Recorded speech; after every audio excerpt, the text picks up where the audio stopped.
Петропавл көшелерін қардан тазалау жұмыстары тоқтамай жүргізіліп келеді.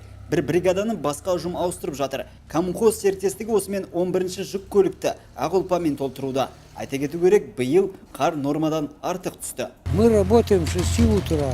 Біз таңғы 6-дан бастап жұмыс істейміз. Қар толастар емес. Уақытлы жолды тазалау біздің мақсатымыз. Мұндай жұмыстар орталық көшелерден бөлек шеткер аудандарда да жүргізіліп келеді. Панфилов көшесі бойында 2 техника жұмыс істеуде. Биыл ақ ұлпадан тазарту ісіне 8 кәсіпорын жұмылдырылған. Работы производятся ночное, так и дневное время суток. Таңғы және түнгі уақытта жұмыстар жүргізіледі. Қала сыртында 2 үлкен алаң қарастырылған.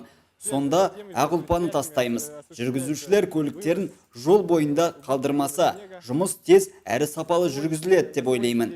Жолдарды қалыпта ұстап, көлік апатын болдырмау мақсатында 2500 текше құм тұз қоспасы даярланған. Жүргізушілерге айтарымыз, жолда жылдамдықты асырмаңыз. Сонда ғана қайғылы оқиғалар тіркелмейді.